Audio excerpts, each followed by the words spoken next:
It says we're live. Hey. So this is the Homebuyer's Hour. We're going to talk about inflation. Everyone loves inflation. Yeah. Well, we love to talk about it and mostly complaining about it, mainly complaining about it. We are going to talk all about it. We've got Joey Mathews, the VA loan nerd. He follows this stuff closely. He's going to give us his insights because some things he told us before we started recording are things that I wasn't necessarily fully aware of, and he's going to maybe quell some of my fears about the future. Because after I saw what CPI looked like yesterday, I was hunkering down for lots and lots of inflation. But well, let's leave that as a little bit of a tease for the conversation we're about to have. Later on in the show, we are going to talk everyone's favorite topic, condos. And specifically, if you're looking to buy a condo or sell your condo, what do you need to be making sure is there? Well, making sure is there. What do you need to know about your association that is going to either help you or hurt you in buying or selling a condo? All right. And then lastly, our guest Dave here, he is actually getting his home ready to sell, and he's in the process of buying. So we're going to have a boots on the ground interview with an actual home seller and home buyer. So that is what we got going here today on the Home Buyers Hour. I'm Patrick Loftus. I'm a real estate lawyer. My law firm is Loftus Law. Find me on TikTok. You can see right below me. I'm going to point to it at Loftus Law. Follow me. I'm fun. In the studio with me, we have Dave Ingle. Dave, introduce yourself and tell me about you. Hi, I'm Dave Ingle. I'm one of Charlie's inspectors at Chicagoland Home Inspectors, but I'm also in the process, as Patrick said, selling my home and looking at buying a new place. I'm 65 and thinking about retiring, so I think I've gotten to that point in my life. But as I said, I'm part of Chicagoland Home Inspectors. Our website is thehomeinspectors.com. You can also reach us at 312-544-9180. Charlie also tells you that we are part of the Home Inspection University of Illinois. That website is hiuil.com. You can find out any information there if you think that you want to join this profession of being home inspectors. I've enjoyed this job for about 7 years now. I think it's been one of the most rewarding jobs that I've done in my life, and I've had several jobs. So I think if you're thinking about going down this road, it's a fun one to do. And you're also helping people out with making some of the biggest decisions of their lives. Indeed, there's no question about that. And, eventually you will get around to driving a cool truck. That seems to be what most home inspectors end up doing. Or like a Sprinter van. Anyways, enough about that. We also have with us Joey Mathews, the VA loan nerd. Joey, tell us about you. Why, hello. I want to make sure that Dave doesn't undersell himself. He is actually Charlie's favorite inspector. Oh, I know Charlie would say that here. I forgot to mention That's that. okay. It's okay. It's your first day. I understand. Anyway, so Joey Mathews, the VA loan nerd, NMLS 1330694.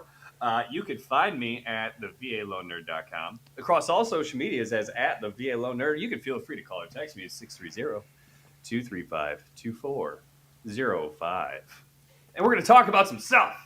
Yeah. Indeed. So, look, it would. Every time Charlie's not here, if he's not in the room, it means I'm gonna roast him a little bit. I'm missing hearing the homeinspectors.com. Oh yeah.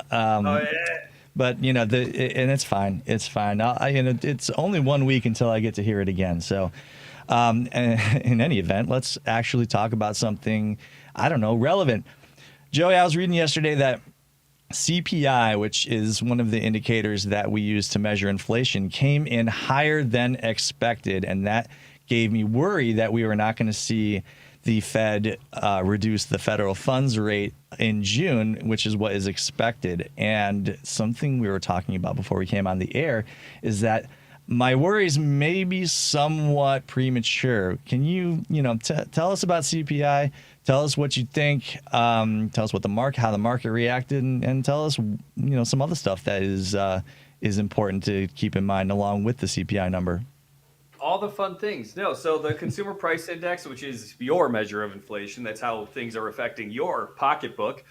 It did come in 0.1% higher than anticipated, which, I mean, if this was a year ago, that would have thrown the markets in for a tizzy. Yeah, I said tizzy. However,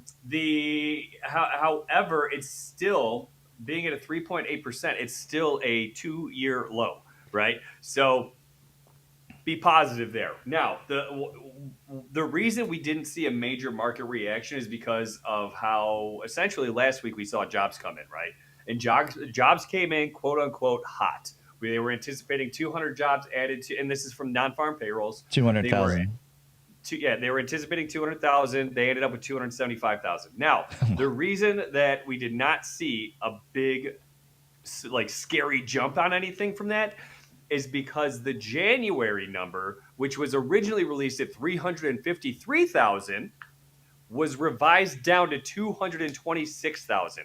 Okay. Now, I'm not a math whiz, but that's a monster drop for a revision. I mean, how is it, if you know, how is it that we're running into these just massive corrections needed for these numbers? I mean, these numbers matter, and to be that off, I mean, what's going on? So I'm not going to get political here, but the Bureau of Labor Statistics releases this information, and when the information releases originally, it looks like, oh my gosh, or like we have a really tight jobs market, like our economy is chugging along. But every month for the last 12 months, the jobs reports have been revised down a month later, and prior to that, that was not really a thing. You're off a few thousand, but when you're talking about a gap of 100,000 plus, that's a monster misreporting of data. And a lot of our futures traders are seeing these adjustments after the fact, and so they're relying less on data coming in now, and they're waiting for the revisions. That's why we don't see drops until after revisions right now. And granted, this is new. This is in the last 2 months. They stopped having big reactions to new data and looking a month back and looking at the revised data to see what the real economy is looking like. And it's looking a lot weaker than what we're showing every month. Anyway, the reason that we didn't see a big drop or a big sell-off in bonds and MBS, mortgage-backed securities, is because producer price index is being released tomorrow. And over the last 12 months, I just had the chart up. Oh my gosh, I lost the chart. That's okay. The producer price index has gone up and down anywhere from up 0.6% to down 0.6%. So it has been essentially year over year has been completely flat, and it doesn't necessarily make sense, because if the cost for people producing goods is hovering around this 0 to 0.1% number, then why is the only explanation for that is that they are overcharging consumers on their end. That's the only reason that CPI and PPI would not be reflective of each other, because they are not following the same path right now. Interesting. So the conspiracy theorists who think that corporate greed is a big part of inflation. It sounds like Joey is joining the tinfoil hat club here. I'm not getting the tinfoil hat club, but the numbers are not making sense. The numbers should be following much closer than they are, and I think PPI index comes in a little bit light again next month. You hear that, corporate America? Tomorrow. You listen. You know what? No, I'm going to say hi. I'm going to say Joey Stradamus is always wrong. It's going to come in hot. Listen up, corporate America. Stop being so greedy. You know, I can only, you raise your prices. I can only raise my prices so high. Anyways, one thing we were talking about in terms of inflation is, the specific sectors that are driving this. And Dave, one thing that you mentioned, having read, and I can definitely, myself tell you that I'm feeling the pain, is the cost of insurance. Yeah, so yesterday I was reading where Jerome Powell had said that one of the reasons that the numbers are the way that they are is that when you start looking at some of these other sectors, and specifically he called out insurance, was talking about home and car and health and everything else is rising for the last couple of years, and he said that has a lot to do with what's going on that most people don't think about. Yeah, my auto insurance has absolutely gone through the roof, and through the roof. I'm channeling my inner Charlie there. My car insurance has gone through the roof, and you've had no claims. Well, I did have a claim, but it wasn't. It was ultimately I had a claim, but we closed the claim because the other driver was at fault. But still, it's this rise is reflective, I think, more of what everyone else is experiencing, as opposed to my own particular situation. And I don't think anyone sitting here is shaking their head going like, nah, insurance has been pretty flat for me. Yeah, no, it's not been for me either. And again, the big companies obviously are insuring people everywhere, and so when you have, earthquakes or tornadoes or hurricanes or Florida exists or hail damage like I got out of northern Wisconsin last fall, and freak golf ball size hail coming down. So my aluminum truck looks like a porcupine dented in. So nice. That's unfortunate. I'm sorry that happened to you. I just got the quote on the insurance as to what it's going to cost. Oh Lordy. Joey,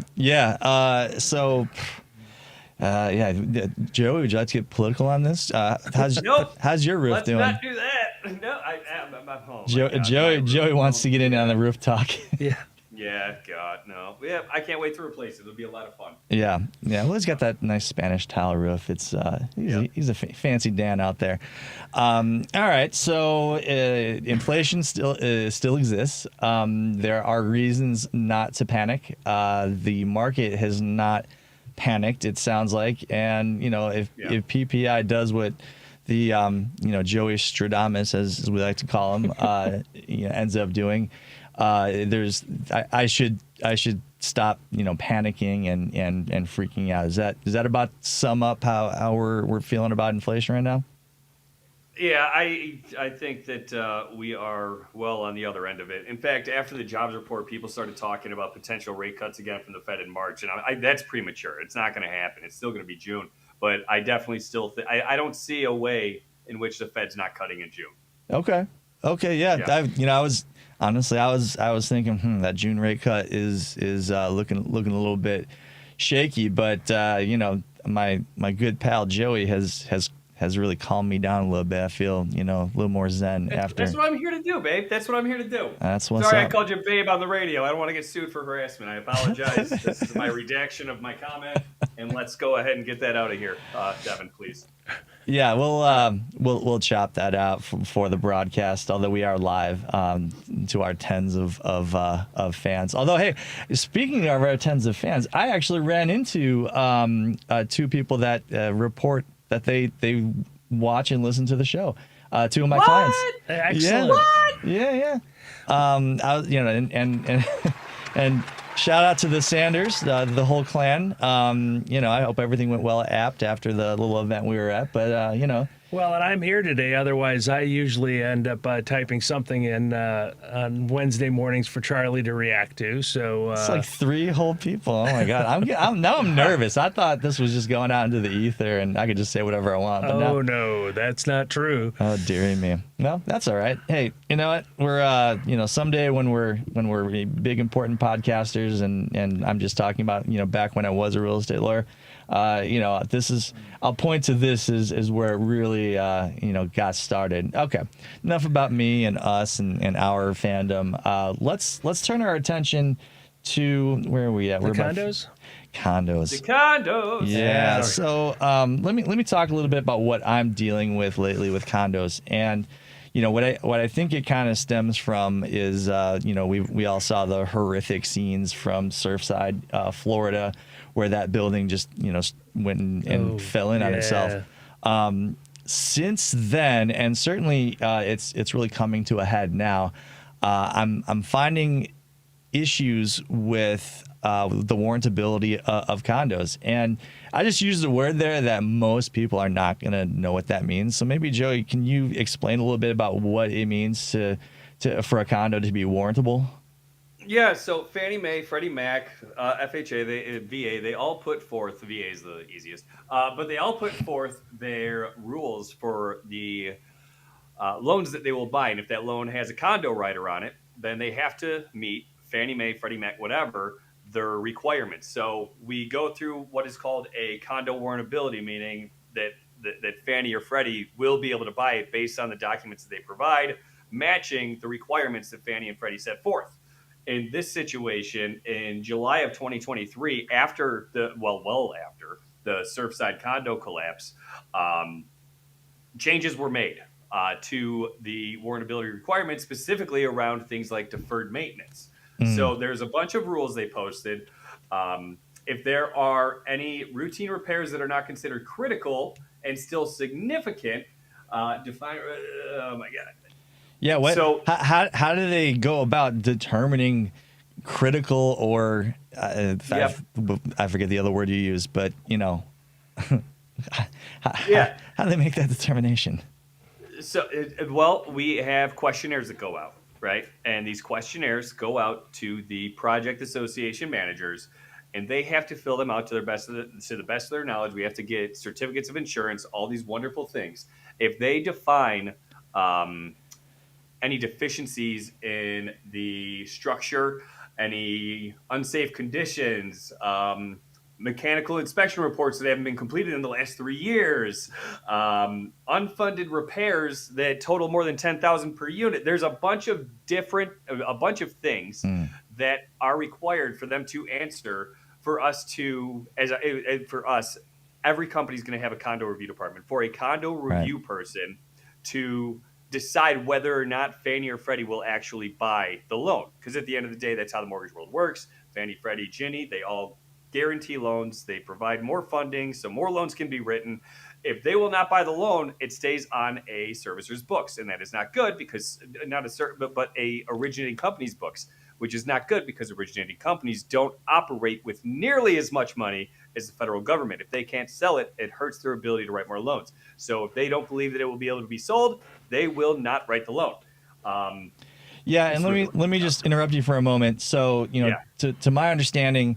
We use certain words because they have certain meanings to us, but to try to maybe simplify it for someone that doesn't know what a servicer is as opposed to an originator or lender. So the company that you actually get the loan from is generally going to unless you get it from like an actual bank like Chase or Wells Fargo or credit union. Don't do that, by the way, for reasons that we can talk about some other time.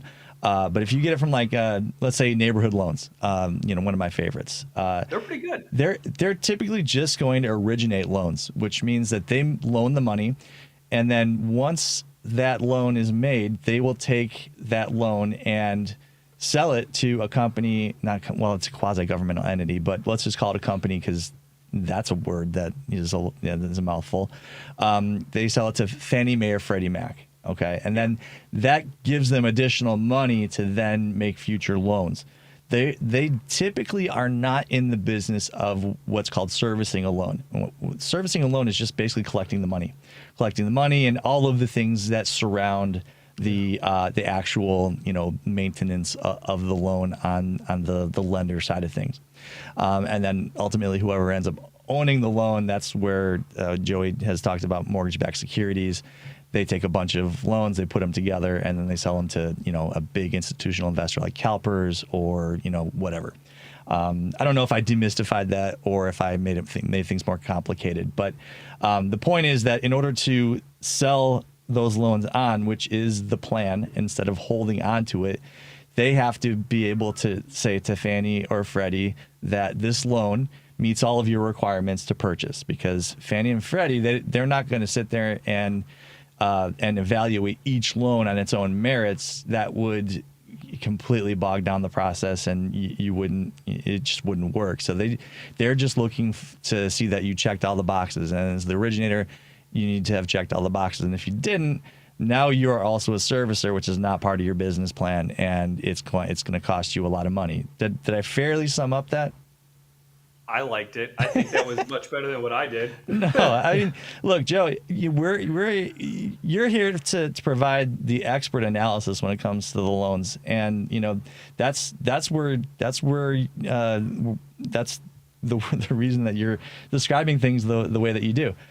So after having interrupted you, and taken about 5 minutes to explain, the basics of your business, so they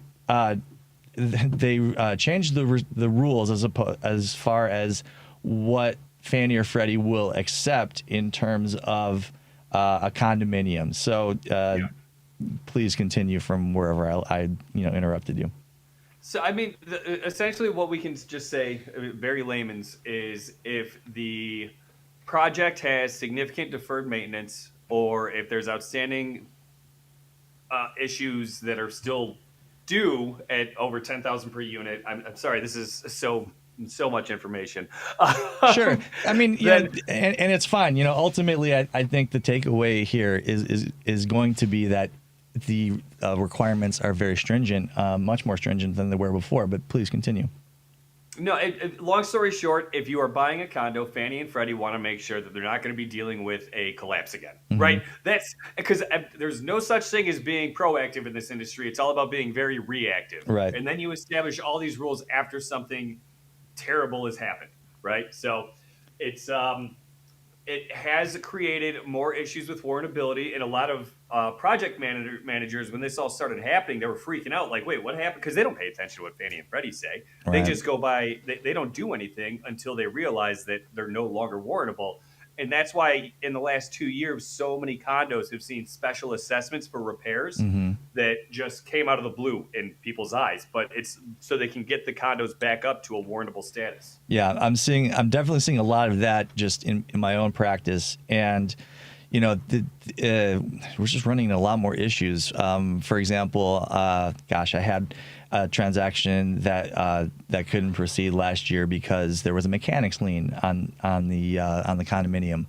I've got one that we may just actually be able to thread all of the needles and get one across the line, but there's pending litigation. Again, it's related to work done with the common elements, and the contractor didn't get paid what they wanted to get paid, and there was a lawsuit that resulted. And so, correct me if I'm wrong, Joey, but if you've got a mechanics lien or a lawsuit, the new requirements are that the association have at least 10 times the amount claimed by the whoever's suing the association in reserves for that to pass. That was it's And they rarely do, by the way. at least 10% over. At least 10% over. That's what I feel like I remember. But if it's because 10 times could be a beast. I was just going to say, is that also based on the size of the condominium?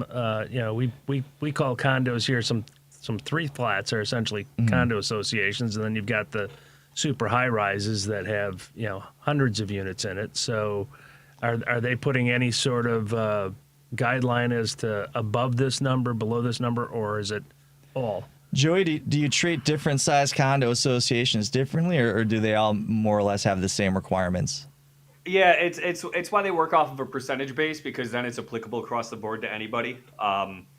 But that's why when I hear 10 times the number, I get nervous about saying that. But so if the HOA isn't allocating at least 10% of its dues to a reserve fund for maintenance and emergencies, and that includes their capital expenditures, or excludes their capital expenditures. So capital expenditures are funds that are set aside for maintenance that is planned.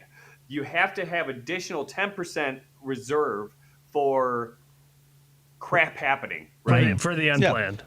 Yes, exactly. So but when it comes to the, I'd like to know more, Patrick. You said 10 times of a open loss. Is that what you were saying? Yeah, that's what was explained to me. Now let me throw another wrinkle in there, because I think that there is a wrinkle. Correct me if I'm wrong, but the level of scrutiny can differ depending on how much the down payment is.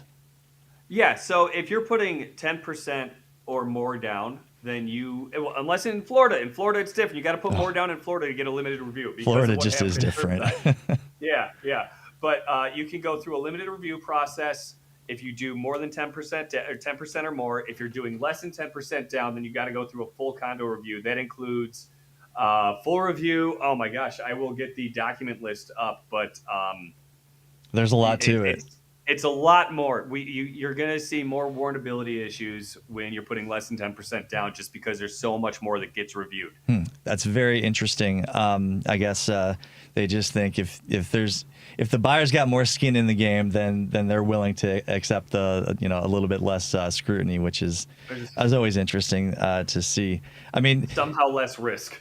Yeah, well, I don't know. Some actuary somewhere, did the math, right? Yeah, I was just going to say that doesn't seem to make sense logically, but logic, I guess, has never played into most things. So. In the world of money talk, Joey, how much logic goes into what you do in terms of approving loans? Well, it depends on if it's me approving it or if it's Rocket Mortgage, Pocket Mortgage. Oh, your favorite. Yeah. It's look, the takeaway here for me is that if you're going to buy a condo, right, you need to know up front as much as possible about the association. Now, that's not always easy, and I can give you, example after example of situations where we got into the condo doc review and there's just an easy deal killer that quick example. I have a client who has a 50 pound I think lab, and that's one of the things when I'm doing condo doc review, I'm always looking for pet restrictions because the last thing I ever want to have happen in my practice is someone call me up and go, yeah, I had to give away my animal, my beloved pet. I mean, if we had to, I just even want to think about ever having to do that. Now, you start to get into questions about, well, because can I, make this my emotional support animal? And maybe, all right, let's set that aside. That's a conversation for another day. But they had a 50 pound lab, and the listing said 45 pound limit. And it was like, well, we're right there on the cusp. And, what are they going to do? Weigh my dog every, how does that work? How do we administer that? So there's a scale through the front door. Everybody walks on it. Yeah, we've got a livestock scale that we employ. That was a good use of extra funds for that association. But really, so we get into it. And we look at the docs, and it turns out it was a weird number. It was like a 28 pound limit on dogs, and it was like, well, we're done. We're done here. It's not necessarily about putting your dog on a little bit of a diet to get them past that weigh in. It's this is a no go, and fortunately, and we'd already done the inspection, which cost however much, and it's the listing agent's fault, right? That offer never would have gotten written. We would never been under contract. That inspection wouldn't have happened. It wouldn't have cost my client money. The other agent did do, in my opinion, the right thing. They bought the inspection report from my client, so my client wasn't out at least that amount of money. And I'm being vague as to the amount because I don't want to tell inspectors what they should and shouldn't be charging. That inspector's not charging enough, in my opinion. But so that's one thing. But there's this whole other list of requirements that has to be met in order for that deal to go through.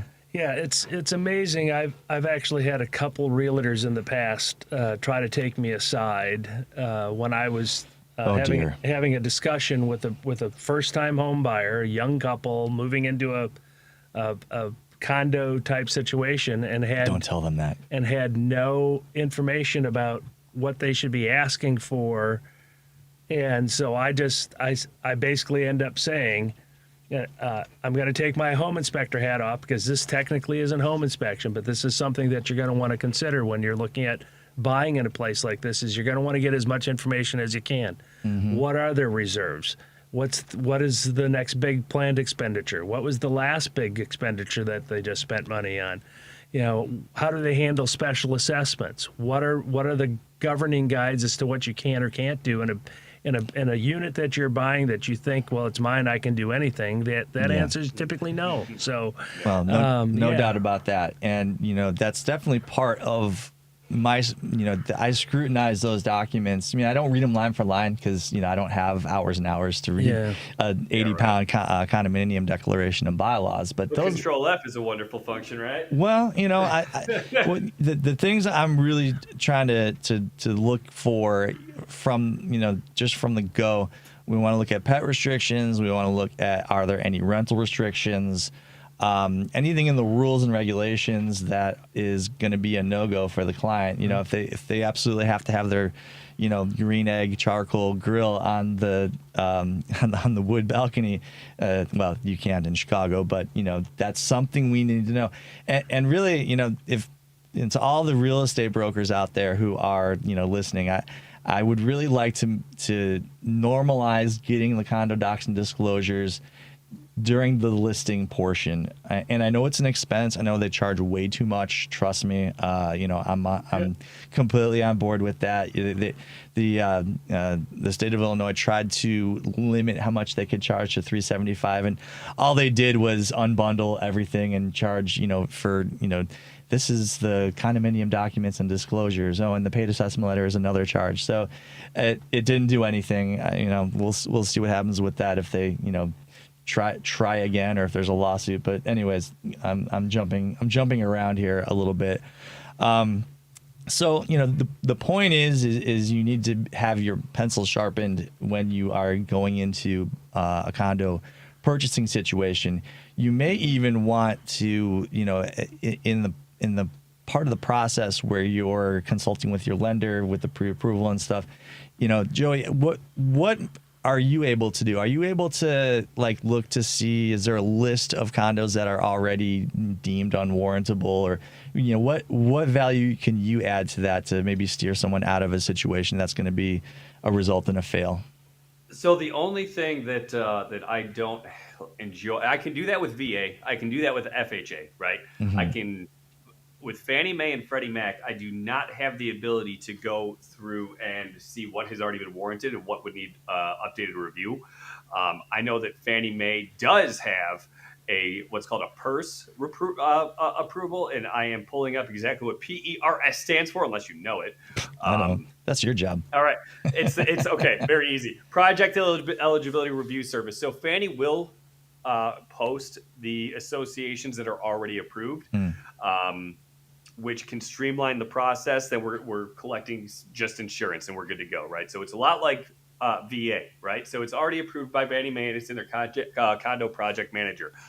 I don't have access to that system. My processing side does. They won't grant me access like VA and FHA do. Shame on them.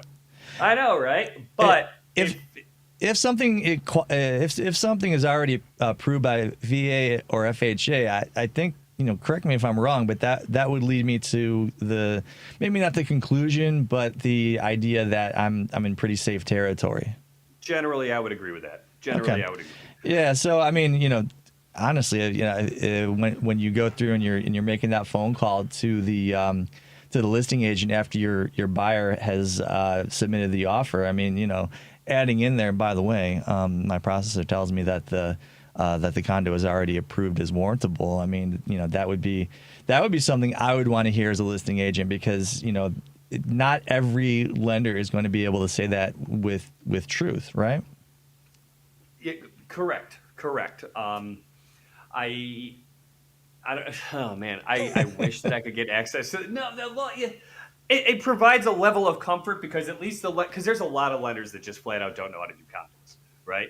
We are in Chicago, and so this is something that should be any Chicago lender's wheelhouse, because there are so many condos. 100%. So yeah, and I run into people, that I'm friends with that are from different areas, Kentucky, Tennessee, right, where there's not maybe a ton of condos, and they ask me questions all the time, and I'm just like, man, this is really basic stuff for people from Chicago, but it's wild seeing lenders from different areas just not understanding how the condo side works. Yeah. So it's a big deal.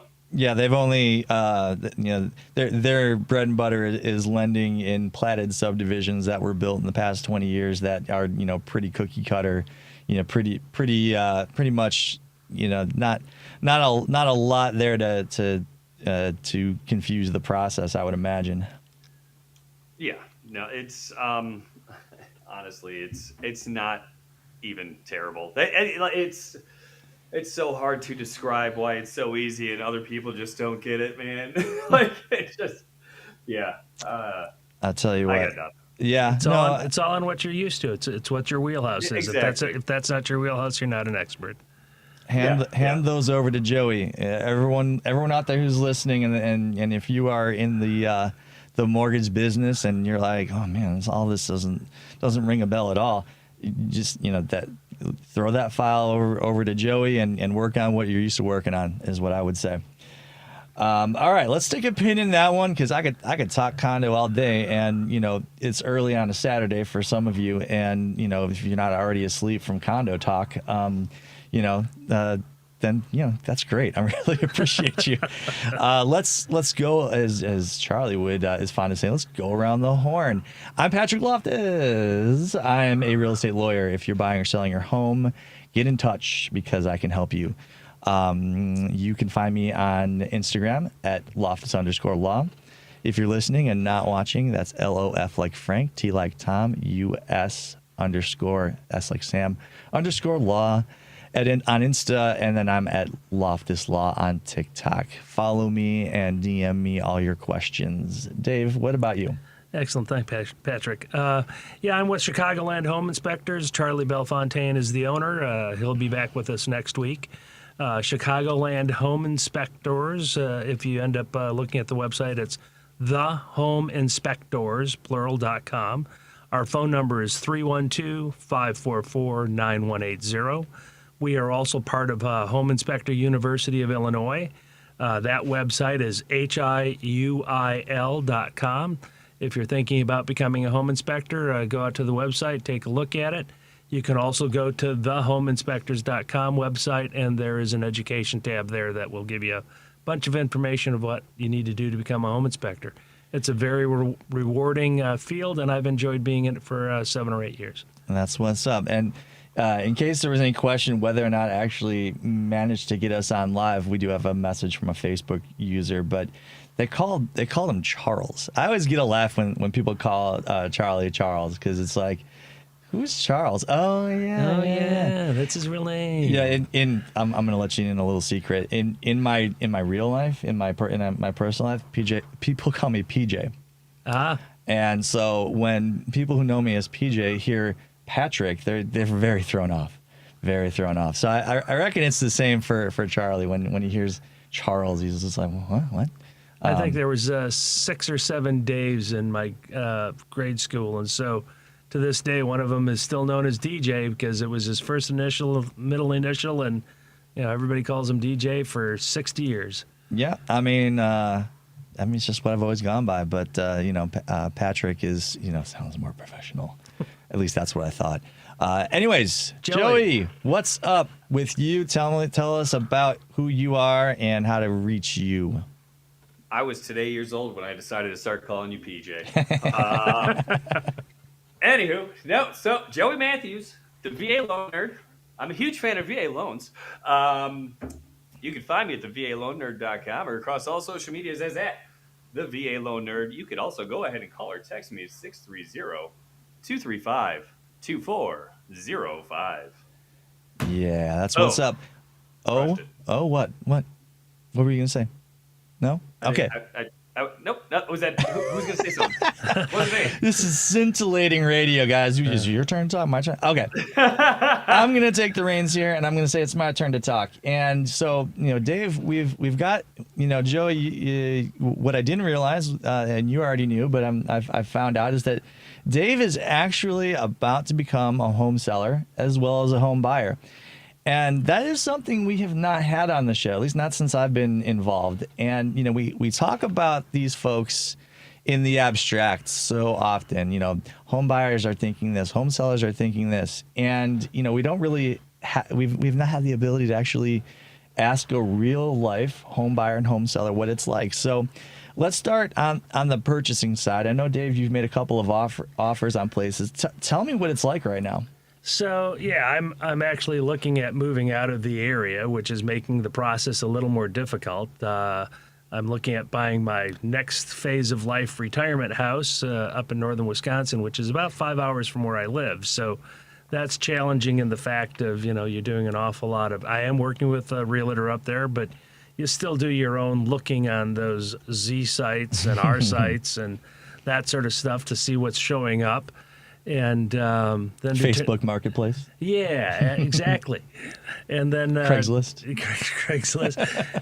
Yellow Pages, just all that sort of stuff.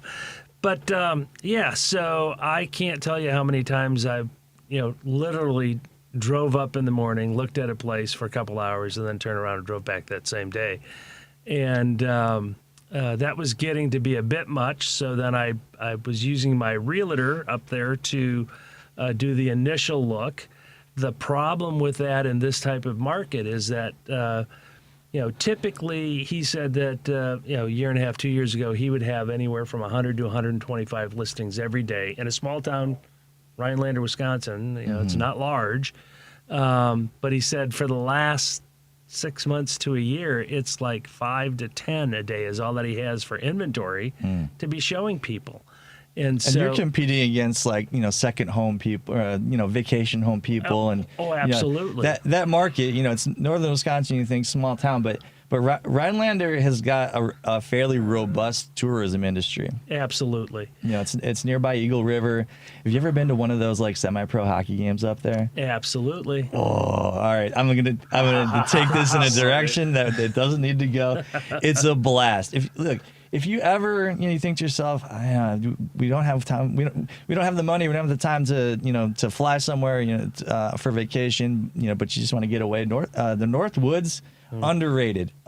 For 15 years straight, my friends and I would go up there every February for a pond hockey tournament, and we've been to those games. You get yourself a pitcher of beer for like $7, and it's probably 10 now, but and you just, these guys, they fight each other. It's like old time hockey. Exactly. It's a great time to spend up there, and as you said, I'm competing against locals that may be looking at, upsizing or moving into a different home or downsizing or whatever they're doing, or the people that are coming from somewhere else in the southern part of the state or from northern Illinois, that's where they want to have as their second home. Mm-hmm. Luckily, we do have a second home up there. I grew up in Wisconsin. It was a resort that sold out in the 60s. My parents were lucky enough to buy one of the cottages. About 5 years ago, my siblings and I, my brother and two sisters, tore down the 100-and-some-year-old building and actually put a new building up on the property.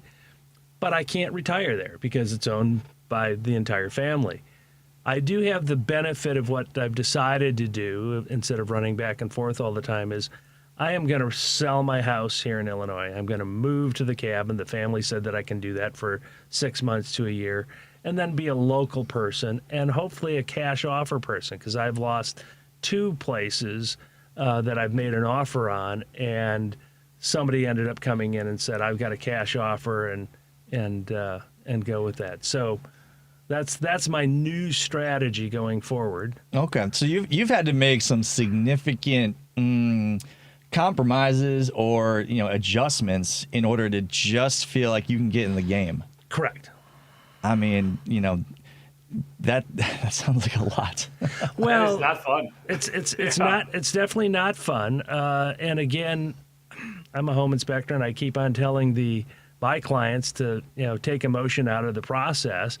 But now that I'm on the other side and I've found some places that I like, and they had 4 acres of land. There was a trout stream as my back property line, possibly, and all Dave, that. Dave, take emotion out of the process, man. Come on. Exactly. Not to mention, if I walked out the front of my driveway, turned right, and walked about 200 steps, I would be at my fish fry place up there. Oh man! If we all could only follow our own advice, right? So yeah, long story short, is I lost that one, and then I also lost another one that was, believe it or not, only 5 or 10 minutes from there on the 9th hole of a golf course, though that was not the priority of what I was looking for, because I am more of a fisherman, but I like to golf. But it was in the price range. It was in the area that gets me within 45 minutes of this vacation property that I'm on a lake. and the price was about right. And then, it just disappeared on another cash offer. Yeah, I mean, that's got to be so frustrating. It's like, I want to buy a thing. I have the means to buy this thing, but I just can't. Yeah. God, can you imagine going to the grocery store and you're like, yeah, I'd like to get that ribeye. And they're like, oh no, somebody came in with a cash offer on that ribeye, $2 above what you offered. And you're like, oh man, I guess I'm going with sausage. But Spam. Spam. It's if you've ever been to Hawaii, you can appreciate spam on a completely different level. Anyways, another tangent that I will tear myself back from. This is what happens when I'm responsible for moving the conversation. I actually stop myself from going on. And you can keep on track. I'm impressed. Well, yeah, but there's so many tangents that I just, it's just. Anyways, that needs to be a different radio show. I should have my own podcast that no one listens to either. So I'll just be. It's self-deprecating humor, guys. Yes. So Joey, you're working. So this is we're talking. One individual. This is like the most granular level of the experience of being a buyer right now. You're working with lots of buyers. Tell me, and I know you're working with Dave as well. Tell me a little bit about is his experience typical? Is it different in some ways? It's getting more typical again. I mean, people have at the end of the day, people have been waiting for the rate to drop scenario, right? And that June rate drop, right? Yeah, at the end of the day, they are realizing that this is not working and that they still just need to just buy, right? So we've had buyers flood the market.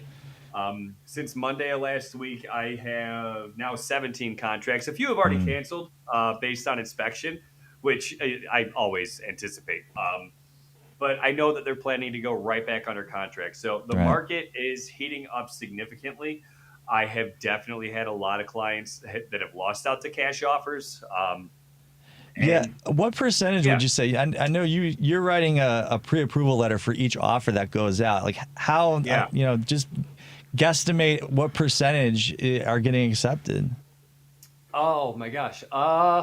If I do the full thing that I do, I would say about 75-80% of the time where I actually get in touch with the list agent, where I have a conversation with the list agent, where I talk about the client and the property specifically without giving too much detail, obviously. I usually get, we'll call it 75% of those contracts in, right? Okay. So 75% you're still of losing on the quarter. 75% of the 75%. So I don't know the math on that, but it's 6 in 10 maybe. Well, and again, Joey ended up telling me something that I was not aware, because I bought one house in my life, and that was 24 years ago.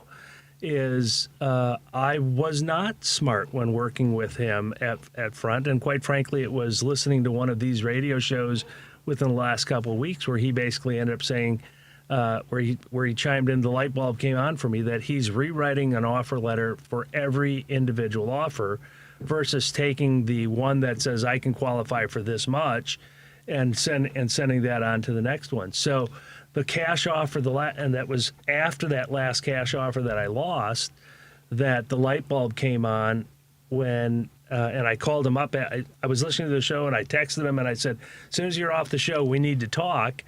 And he called me right away, and he basically ended up saying, oh yeah, you really do need to be writing them for each one, because then I make that phone call. Maybe some information that he would have given this person would have made them. The other side of this was this seller said that because the offer was made on a Saturday, several offers were written to be expiring on Sunday.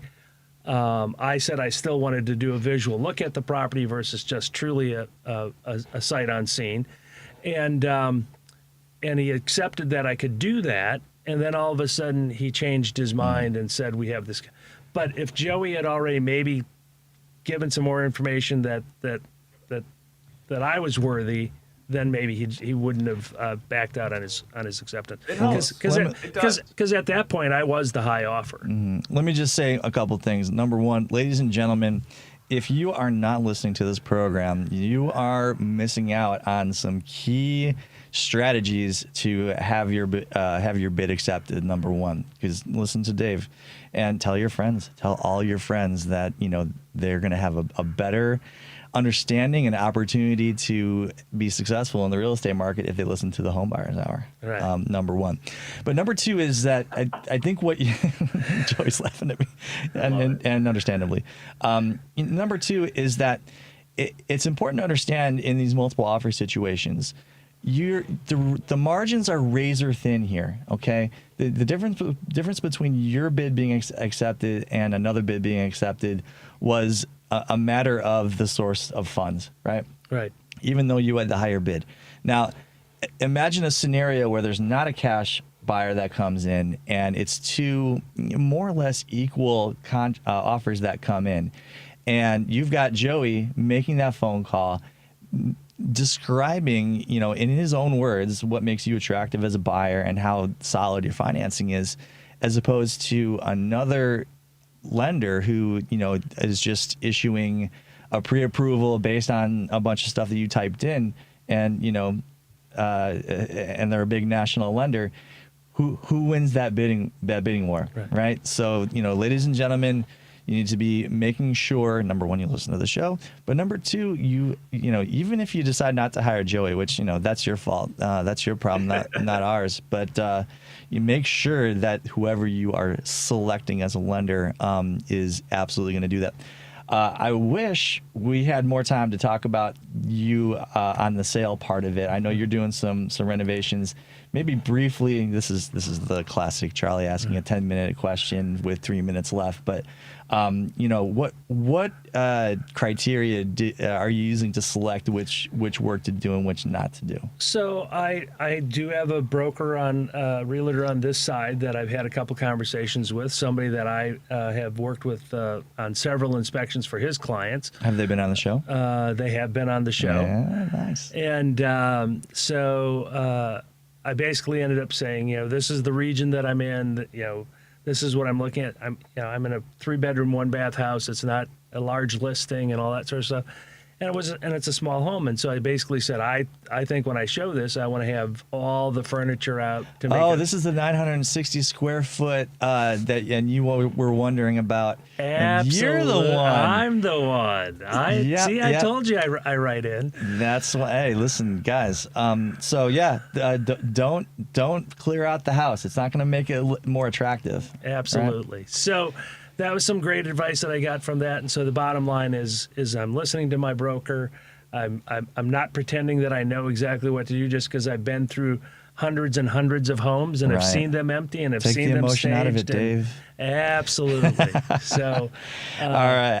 I really wish I could hear more from you because, I really want to know about this stuff. It's nice to hear it out of the horse's mouth, if you will. I'm not really calling you a horse, but Joey, we're about to wrap stuff up. Why don't you tell us about you and we got a minute left, so have at it. Everyone out there that wants to work with veterans, you're going to want a VA loan. You're going to want to call me because I am the VA Loan Nerd. You can find me at thevaloannerd.com across all social medias as at the VA Loan Nerd, or call or text me 630-235-2405. Dave, you've got 20 seconds. All right. I'm here for Charlie Bellefontaine and Chicagoland Home Inspectors. Our website is thehomeinspectors.com. And the phone number that you can reach us at is 312-544-9180. That's what's up. I have been Patrick Loftus. You have been an amazing listener. I'm a real estate lawyer. Find me on social if you're buying or selling your home or you know someone, at Loftus_law on Instagram, at Loftus Law on TikTok. Guys, that is it. See you next week.